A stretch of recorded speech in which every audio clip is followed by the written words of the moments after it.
Yesterday we talked about adding and subtracting fractions, and today we're going to continue subtracting fractions, but with renaming involved. Renaming is just another way of saying borrowing, because sometimes when you subtract fractions, you're going to have to borrow. So go ahead and put today's date, put subtracting fractions. You can put renaming or borrowing here if you'd like, and mine's going to be on page 20.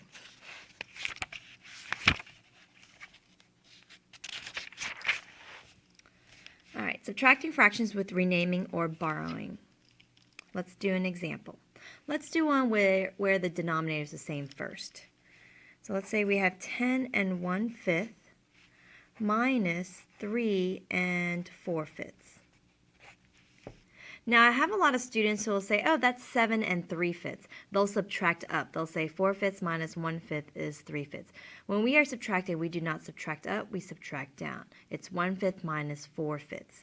Now can we take 4/5 from 1/5? We can't, there's not enough. So this is where you would have to borrow.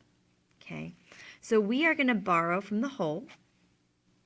This 10 becomes 9. So we actually borrowed a whole. Now a lot of kids would like to just put the 1 in front and then you're done. But actually you have to think about how many pieces make a whole. If I borrow a whole, how many pieces make a whole? Well, look at your denominator.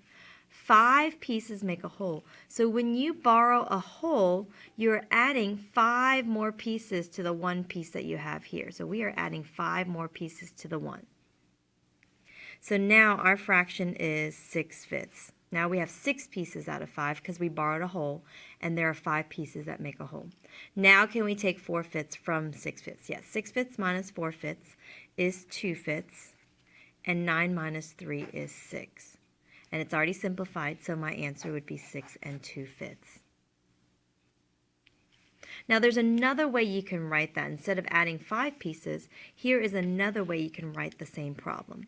So let's look at the same exact problem. Okay, and let's do it another way. So again, we have to borrow. You can't take 4/5 from a fifth. So you borrow from the 10. You borrow a whole. So instead of adding the 5 pieces to 1, since you borrowed a whole, move that whole in front of the 1/5. Now you have 1 and 1/5 here. Change it to improper. 5 times 1 is 5 plus the 1 is 6. So you still end up getting 6/5 just like we did up here. But this is just an extra step so you can see that your whole is right there and 1 and 1/5 is 6/5. That's just like adding 5 more pieces to the numerator. 6/5 minus 4/5 is 2/5 and 9 minus 3 is 6. So you still get the same answer. It's just another way of writing it. So if you don't really get this way, why we added 5 pieces to the 1, then you can say, well, I borrowed a whole, put the whole in front of the fraction, and then change it to improper, and then subtract. Okay, so you can do it any way you want, either this way or this way. Most kids kind of like this way, but for this way, you have to know that 5 pieces make a whole. Okay, so let's do another example. Now this time, you're not going to have the same denominator.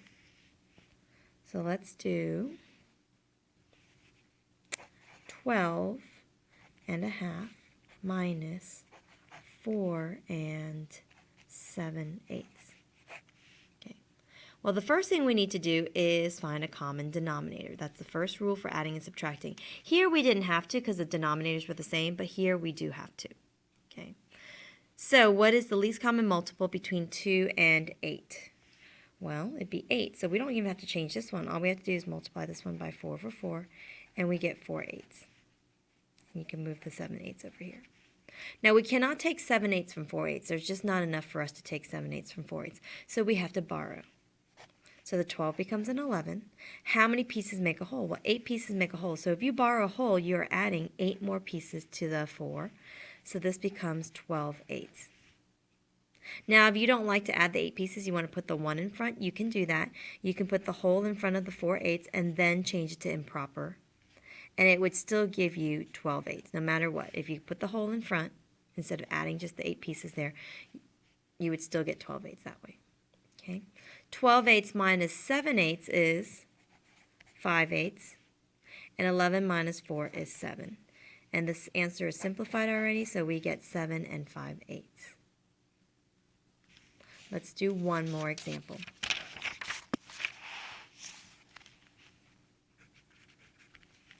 let's say we have 23 and 3/5 minus 12 and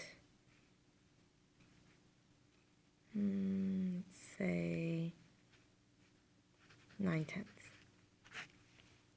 First, you need a common denominator, which for this, for 5 and 10, it would be 10. Multiply this by 2/2, we get 6/10. Now, we can't take 9/10 from 6/10. 6 minus 9 would give you a negative, right? So we have to borrow. This can become 22. You can put the whole in front of the 6/10 and then change it to improper, which would be 16/10. 16/10 minus 9/10 would be 7/10, and 22 minus 12 would be 10. And it's already simplified, so there is our answer. Okay, so you can do it this way, where you put the whole in front and then change it to improper. Or, if you like, you could have just added 10 more pieces to 6, because 10 pieces make a whole. So if you borrow a whole, you're adding 10 more pieces to 6 and get 16/10 that way as well.